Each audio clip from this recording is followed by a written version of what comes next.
అంతర్జాతీయ రాజకీయాల్లో పెను సంచలనం చోటు చేసుకుంది. అమెరికా మాజీ అధ్యక్షుడు జో బైడెన్ అక్కడి ఫెడరల్ ప్రభుత్వంపై సంచలన కోర్టు దావా వేశారు.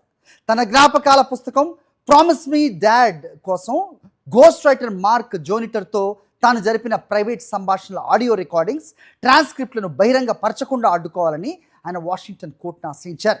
ప్రస్తుత డొనాల్డ్ ట్రంప్ నేతృత్వంలోని జస్టిస్ డిపార్ట్మెంట్ జూన్ 15 నాటికి ఈ టేప్స్ను విడుదల చేయాలని నిర్ణయించడంతో బైడెన్ ఈ లీగల్ పోరాటానికి దిగారు. దీనికి సంబంధించిన పూర్తి వివరాలు ఇప్పుడు చూద్దాం. గతంలో జో బైడెన్ వైస్ ప్రెసిడెంట్ గా ఉన్న సమయంలో రహస్య పత్రాలను సరిగ్గా నిర్వహించలేదనే ఆరోపణలపై స్పెషల్ కౌన్సిల్ రాబర్ట్ హర్ విచారణ జరిపారు. ఆ దర్యాప్తులో భాగంగానే ఘోస్ట్ రైటర్తో బైడెన్ మాట్లాడిన దాదాపు 70 గంటల నిడివిగల ఆడియో టేపులను స్వాధీనం చేసుకున్నారు. ఆ సమయంలో బైడెన్ పై క్రిమినల్ ఛార్జీలు మోపనప్పటికీ రాబర్ట్ హర్ తన నివేదికలో బైడెన్ జ్ఞాపక శక్తి, మానసిక సామర్థ్యంపై తీవ్ర వ్యాఖ్యలు చేశారు.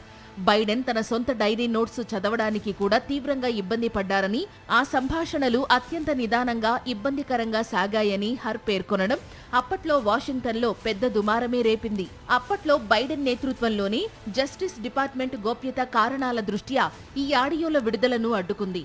కానీ ప్రస్తుతం ట్రంప్ అధికారంలోకి వచ్చిన తరువాత జస్టిస్ డిపార్ట్మెంట్ తన వైఖరిని పూర్తిగా మార్చుకుంది.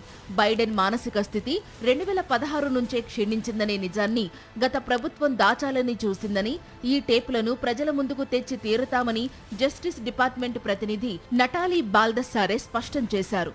హౌస్ రిపబ్లికన్లు మరియు conservative think tank heritage foundation ఒత్తిడి మేరకు వీటిని జూన్ 15న విడుదల చేయడానికి అధికారులు సిద్ధమయ్యారు.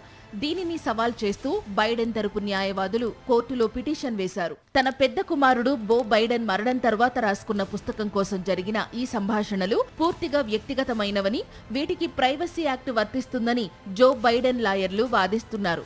రాజకీయ ప్రయోజనాల కోసం కేవలం బైడెన్ను బద్నాం చేయడానికే జస్టిస్ డిపార్ట్మెంట్ తప్పుడు కారణాలతో ఈ ప్రైవేటు ఫైళ్లను బహిర్గతం చేయాలని చూస్తోందని వారు ఆరోపించారు.